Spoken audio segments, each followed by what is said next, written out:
नमस्कार दोस्तों, मैं आपकी दोस्त अनुराधा एक बार फिर से आप सभी का स्वागत करती हूँ। तो दोस्तों, जैसा कि हम लोगों ने जो है यूपी टेट 2011 में जो हिंदी का सेट था वो हम लोगों ने सॉल्व कर लिया है। आज की इस वीडियो में नेक्स्ट जो यूपी टेट का एग्ज़ाम हुआ था 2013 में, वो जो है हिंदी का सेट हम लोग सॉल्व करेंगे।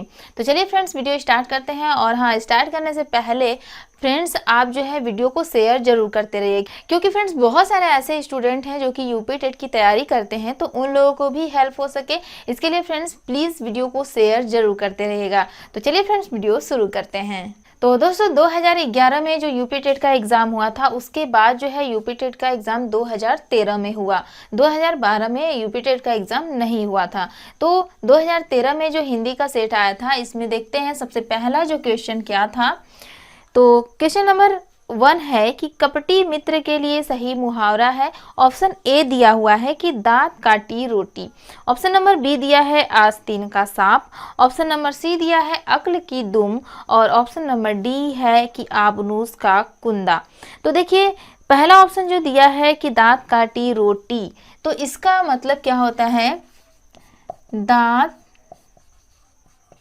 काटी रोटी, इसका मतलब होता है कि घनिष्ठता यानी घनिष्ठ मित्रता, यानी कि बहुत मजबूत बहुत घनिष्ठ जो है मित्रता।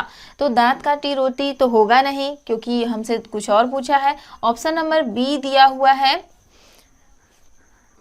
ऑप्शन नंबर बी है कि आस्तीन का सांप।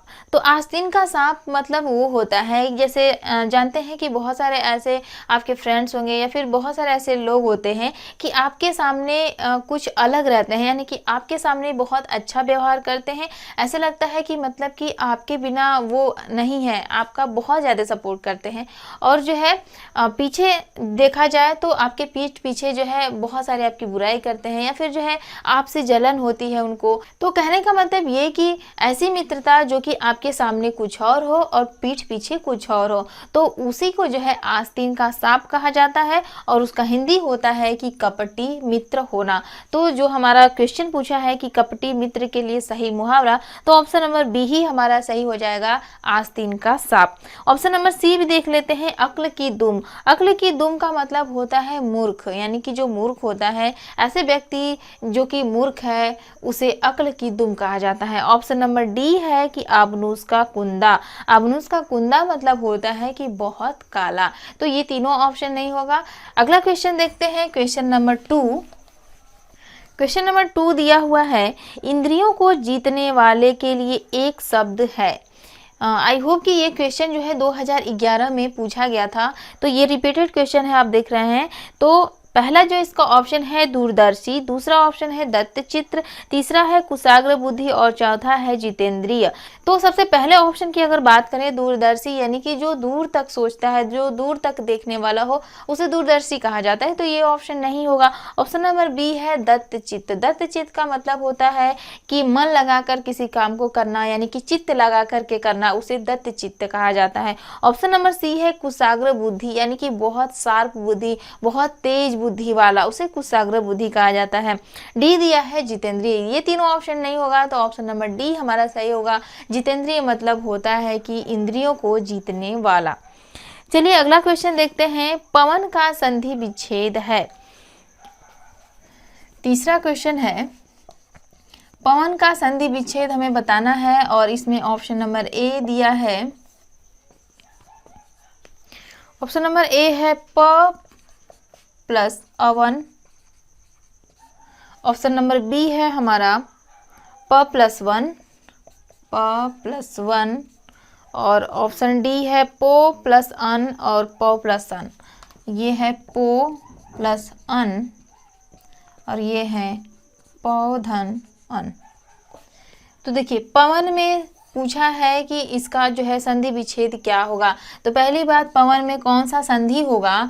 तो पवन हमने बताया था, जहाँ आए आए औ आव आए, उस शब्द में जो है अयादि संधि होता है। तो देखिए, पवन यहाँ पर जब इसका उच्चारण करेंगे तो अ आ रहा है, ठीक। तो ये हो गया हमारा अयादि संधि। ये भी पूछ सकता है इसमें कौन सी संधि है, तो अयादि संधि होगा। इसका संधि विच्छेद क्या होगा? तो अव कब आता है? तो जब जो है ओ के साथ कोई असमान स्वर आए, तो ये जो है हमारा अ हो जाता है। तो देखिए कि कहाँ पर है, तो इसका जब संधि विच्छेद करेंगे तो ये होगा पो और प्लस अन होगा। तो ऑप्शन नंबर देखिए इसमें कौन सा सही है। तीसरा ऑप्शन देख रहे हैं, ऑप्शन नंबर सी, पो प्लस अन, और यही हमारा सही हो जाएगा। ये तीनों ही हमारे जो है गलत हो जाएंगे। चलिए नेक्स्ट क्वेश्चन देखते हैं। अगला क्वेश्चन दिया हुआ है, पुनर्जन्म का संधि विच्छेद है। ऑप्शन ए है पुनर प्लस जन्म, पुनर प्लस जन्म। ऑप्शन बी है पुनः प्लस नरजन्म, पुनः प्लस नरजन्म। ए ऑप्शन, बी, सी। पुनः प्लस जन्म, ये है पुनः प्लस जन्म, और ऑप्शन नंबर डी है पुनर प्लस आजन्म, पुनर प्लस आजन्म। देखिए पुनर्जन्म में कौन सा संधि है,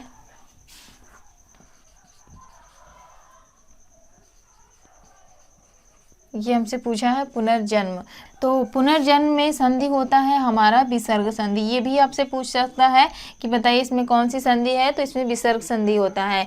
इसका संधि विच्छेद हम करते हैं तो होता है पुनः प्लस जन्म।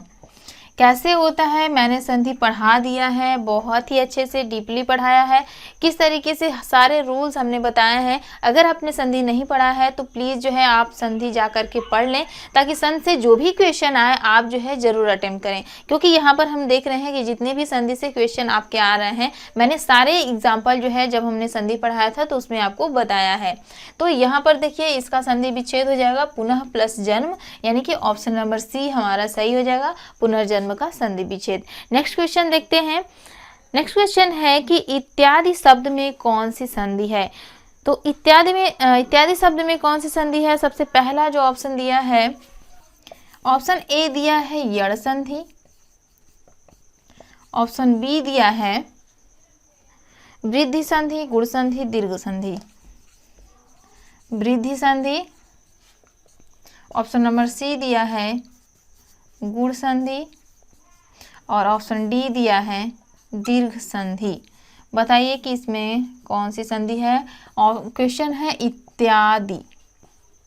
तो देखिए इत्यादि में कौन सा संधि हमारा होगा, तो इत्यादि। यहाँ पर आप देख रहे हैं कि पहले अक्षर के बाद दूसरा अक्षर आधा आ रहा है, और आधा के बाद जो है जो हमारा नेक्स्ट अक्षर आ रहा है वो जो है य आ रहा है। तो जहाँ पर य, र, ल, व आए वो हमारा यड़ संधि होता है, मैंने आपको बताया था। तो यहाँ पर आप देख रहे हैं इत्यादि में य आया हुआ है और उसके पहले का अक्षर आधा आया हुआ है, तो ये यड़ संधि हो जाएगा। वृद्धि संधि नहीं होगा, गुण संधि नहीं होगा, दीर्घ संधि, ये तीनों में से नहीं होगा, यड़ संधि हो जाएगा। चलिए अगला क्वेश्चन देखते हैं। और प्लीज़ फ्रेंड्स वीडियो को शेयर ज़रूर करते चलिए, ताकि जो है सारे लोगों के पास जो है वीडियो पहुँचे। और आप तो इतना कर ही सकते हैं कि वीडियो को शेयर कर सकते हैं। चलिए अगला क्वेश्चन देखते हैं। अगला क्वेश्चन है नाक रगड़ना का अर्थ है। ऑप्शन ए दिया हुआ है नाक में चोट लगना। तो नाक में चोट लगना और नाक रगड़ना ये दोनों का अर्थ अलग अलग है।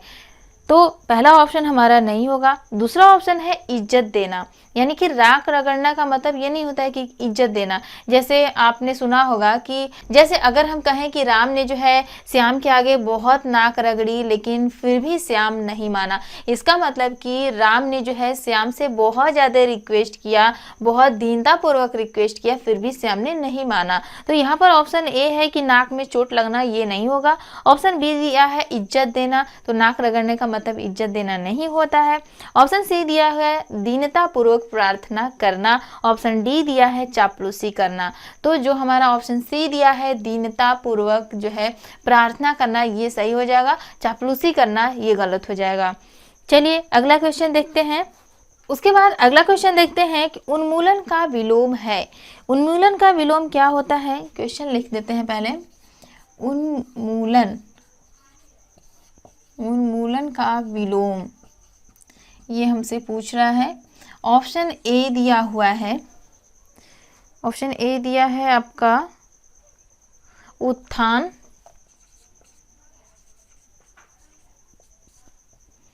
ऑप्शन बी है उत्कर्ष,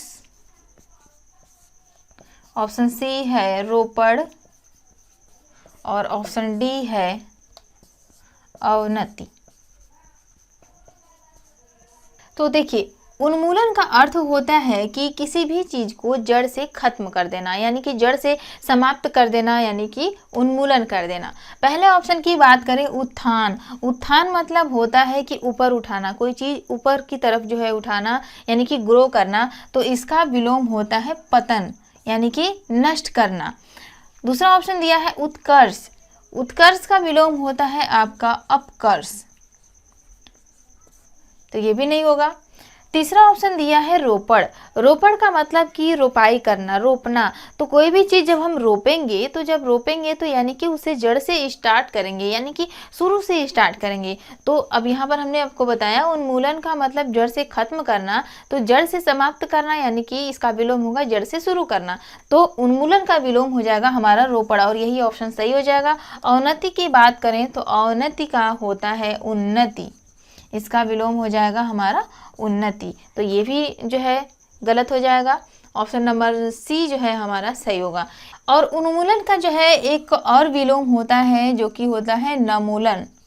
नमूलन ये आपको बहुत कम मिलेगा, तो अगर पूछ देता है आपका ऑप्शन में नमूलन दिया हुआ है तो नमूलन भी हमारा सही हो जाएगा, लेकिन ज़्यादातर आपको रोपड़ ही मिलता है, क्योंकि उन्मूलन और रोपड़ दोनों का संबंध एकदम अलग है, दोनों अलग अलग शब्द हैं, ताकि बच्चे जो है ज़्यादा कन्फ्यूज़ होते हैं। तो इसलिए उन्मूलन का विलोम जो है रोपड़ हो जाएगा, और ऑप्शन में रोपड़ दिया है तो ये सही हो जाएगा। नेक्स्ट क्वेश्चन देखते हैं। देखिए, अगला क्वेश्चन है, महावीर प्रसाद द्विवेदी ने आदिकाल को क्या संज्ञा दी? ऑप्शन नंबर ए है चारण काल, बी है आदिकाल, ए है हमारा चारण काल, बी है आदिकाल, सी दिया हुआ है वीर काल, और डी दिया है बीज वपन काल, बीज वपन काल। तो महावीर प्रसाद द्विवेदी ने जो है आदिकाल को बीज वपन काल कहा है, तो ऑप्शन नंबर हमारा डी सही हो जाएगा। अगर हम बात करें चारण काल की, कि चारण काल जो है किसने कहा, यानी कि आदिकाल को चारण काल किसने कहा, तो ये हो जाएगा हमारा जॉर्ज ग्रियर्सन। आदिकाल, तो आदिकाल कहा है हमारे हजारी प्रसाद द्विवेदी जी ने। उसके बाद वीर काल आता है। वीर काल जो है किसने कहा, तो वीर काल जो है रामचंद्र शुक्ल जी ने कहा है।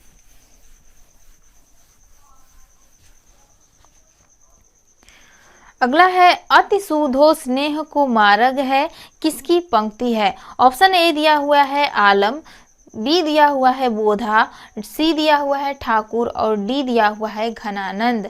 तो ये जो हमारी पंक्ति दी गई है, अति सुधो स्नेह को मार्ग है, ये जो है घनानंद जी की पंक्ति है, यानी कि घनानंद जी के पंक्तियों में ये कहा गया है। उसके बाद चलिए अगला क्वेश्चन देखते हैं, कालिंदी का पर्यायवाची क्या है? कालिंदी का पर्यायवाची, ए दिया हुआ है हमारा सरस्वती,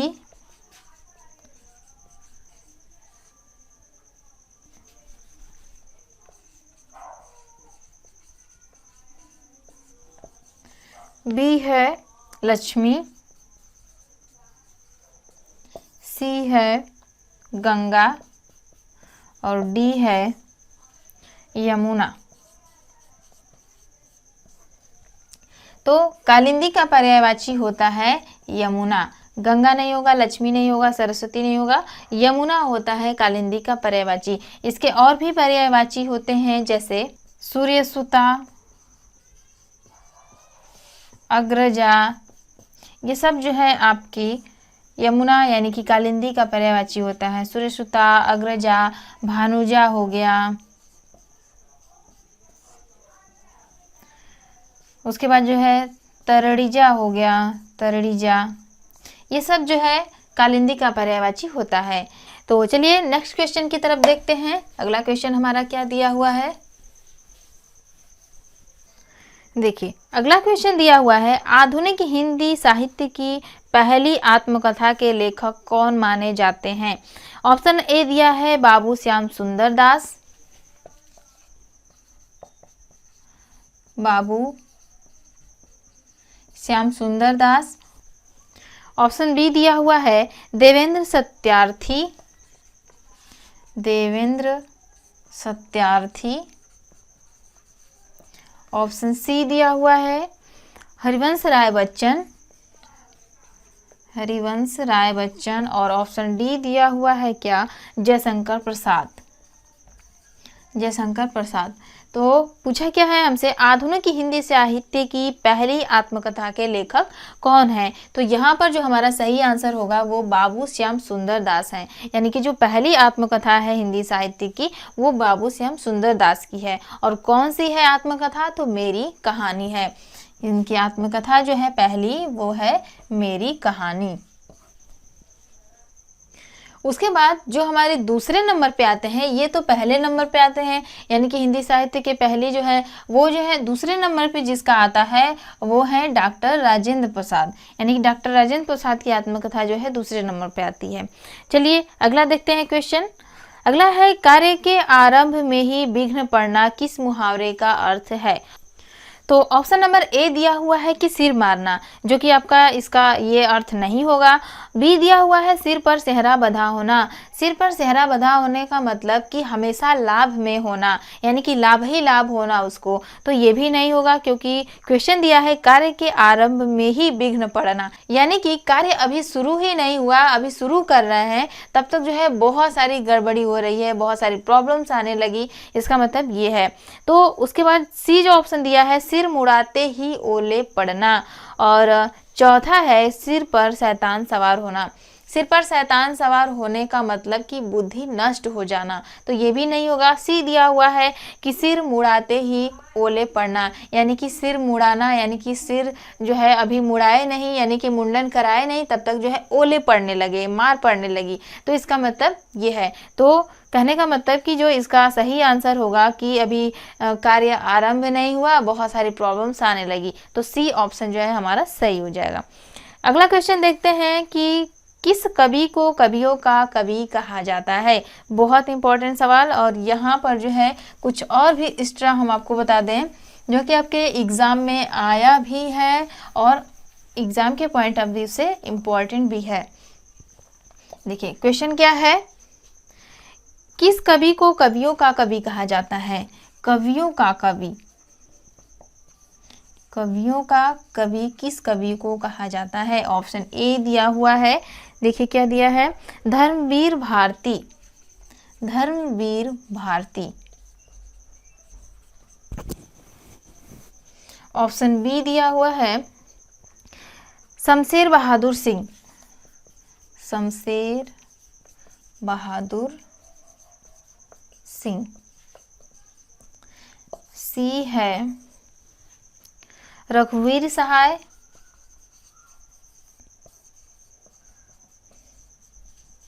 और डी है सर्वेश्वर दयाल सक्सेना, सर्वेश्वर दयाल सक्सेना। तो देखिए कवियों का कवि किसे कहा जाता है? तो कवियों का कवि जो है शमशेर बहादुर सिंह को कहा जाता है। और यहाँ से 2 पॉइंट और कि शमशेर सिंह जी को जो है दोआब का कवि भी कहा जाता है। ये भी आपसे पूछ सकता है कि दोआब का कवि किसे कहते हैं? तो दोआब का कवि भी जो है शमशेर बहादुर सिंह को कहते हैं। और दूसरा जो है यहाँ पर इनके लिए वो है कि मुट्स का कवि किसे कहते हैं? मुट्स का कवि, तो मुट्स का कवि भी जो है शमशेर बहादुर सिंह को ही कहा जाता है। तो ये दोनों क्वेश्चन भी बहुत इंपॉर्टेंट है जो कि आपके एग्जाम में पूछ सकता है, तो इसे भी जो है आप लोग ध्यान दीजिएगा। तो फ्रेंड्स इसी के साथ आज की इस वीडियो में बस इतना ही। कुछ और क्वेश्चन बचे हैं जिसको हम लोग नेक्स्ट वीडियो में देख लेंगे। तो अगर आपको वीडियो पसंद आई हो, हेल्पफुल लग रही हो, तो प्लीज़ फ्रेंड्स वीडियो को एक लाइक कर दीजिएगा। और साथ ही साथ आपसे रिक्वेस्ट है फ्रेंड्स कि वीडियो को शेयर जरूर करते रहिए, क्योंकि फ्रेंड्स ऐसा नहीं है कि शेयर करने में आपका कुछ खर्च होता है, बिल्कुल फ्री में करना है, लाइक करना है, शेयर करना है। तो प्लीज़ वीडियो को शेयर जरूर करते रहिए। और अगर आप इस चैनल से से जुड़ना चाहते हैं तो चैनल को सब्सक्राइब भी कर लीजिए, क्योंकि फ्रेंड्स ये चैनल आपके लिए बहुत ज़्यादा इंपॉर्टेंट हो सकता है, क्योंकि इस चैनल पे आपको बहुत सारी जानकारियाँ दी जाती है एजुकेशन से रिलेटेड। साथ ही साथ ट्यूटोरियल्स भी आपको मिलेंगे, मैथ्स के, सामान्य हिंदी की क्लासेस बिल्कुल फ्री में मिलेगी। और साथ ही साथ यहाँ पर आप देख रहे हैं कि यूपी टेट के लिए हमारी जो है हिंदी की जो सेट है उसे भी हम लोग सॉल्व कर रहे हैं, तो ये भी आपके लिए बहुत ज़्यादा इंपॉर्टेंट होगा। तो चलिए फ्रेंड्स, आज की इस वीडियो में बस इतना ही। मिलेंगे नेक्स्ट वीडियो में, तब तक के लिए friends have a nice day and take care.